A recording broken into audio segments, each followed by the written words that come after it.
بعض حضرات ایسے ہیں کہ جو اس سوال پر یا اس اعتراض پر بڑا افسوس ہوتا ہے کہ جب وہ یہ کہتے ہیں کہ یعنی کہ ان کا کسی چیز کی طرف مائل نہ ہونا اور کسی دین کا ہی وہ شعبہ ہوتا وہ دین کا ہی شعبہ ہے یا اس طبیعت کا مائل نہ ہونا، تو اس وجہ کی بنیاد پر اگر کوئی دوسرا یعنی ان کی مخالف طبیعت پر کام کر رہا ہوتا ہے، دین کا ہی وہ ہوتا ہے، اس وجہ سے وہ دین کا کام نہیں کر رہا ہوتا کہ ان کی طبیعت کے مخالف ہے، نہیں، بلکہ وہ محض اس لیے دین کا کام کرنے کی کوشش کر رہا ہوتا ہے۔ دین کے مختلف شعبہ معاملات ہیں،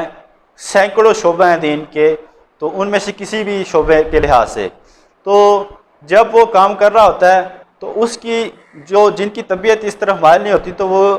اس کے اوپر تانا زنی کرنا شروع کر دیتے ہیں اور یہ کہتے ہیں کہ جناب یہ آپ کس کاموں میں پڑ گئے ہیں، یہ ہمارے کام نہیں ہے، یہ ہماری طبیعت کے کام نہیں ہے، فلانا ہے ٹھمکانا ہے، اس کی ضرورت نہیں ہے،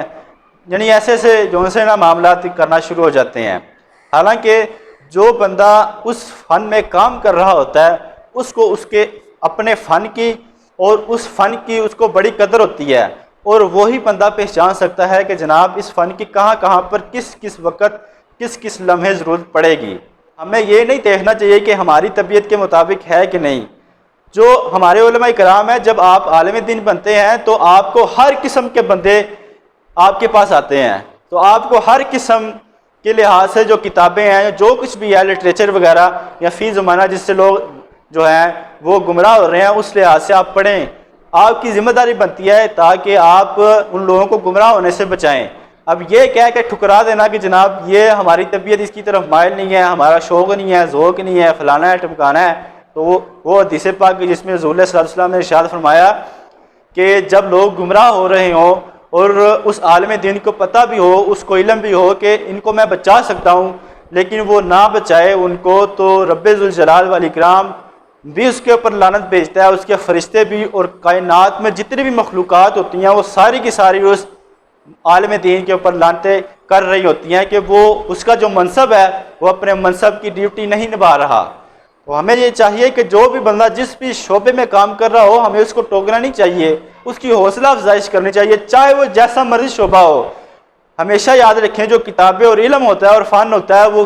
اگر اس کے زمانے میں نہیں کام آئے گا، لیکن آنے والے دور میں کچھ نہ کچھ ایسے معاملات اور وقت کی تبدیلی ہو جانے کی وجہ سے معاملات بن جاتے ہیں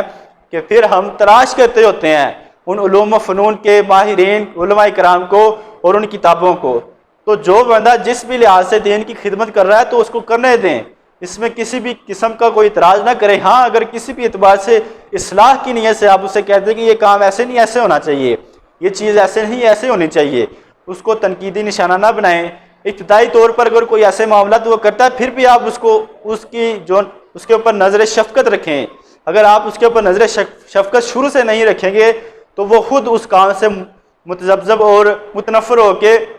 جو وہ کچھ نہ کچھ کام کر رہا تھا اس کو بھی وہ چھوڑ دے گا، اور جو آپ چاہتے ہیں وہ بھی نہیں کام کرے گا۔ تو اس لیے جو جس کام میں دینی کام اور معاملات میں لگا ہوا ہے اس کو وہاں پر لگے رہنے دیں اور اس کو کام کرنے دیں، کسی بھی قسم کا اس کے اوپر تنقید نہ کریں، اس کی اصلاح کریں، اس کو پیار محبت الفت چاہت اپنے بچوں کی طرح اس کو سمجھائیں تاکہ وہ دین کا مزید کام کر سکے۔ جامعۃ الازہر میں میرا ایک دوست پڑھتا تھا، اب وہ فاضل ہو کر سرگودا میں رہتا ہے،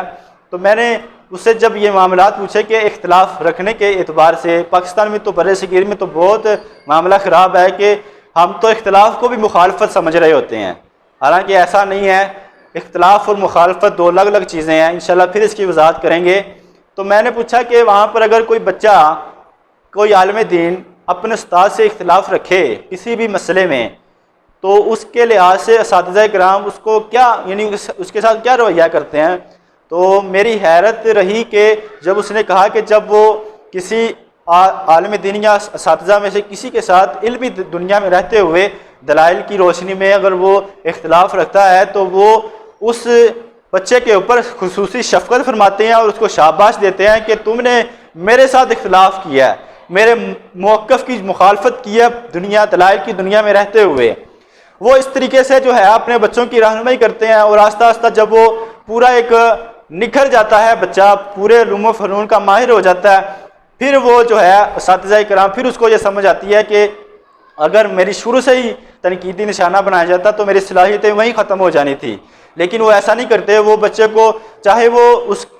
اس کے مخالف، حالانکہ چاہے وہ واضح مسئلہ ہی کیوں نہ ہو، وہ دلائل کی دنیا میں رہتے ہوئے بھی اگر اختلاف رکھتا ہے تو اس کو،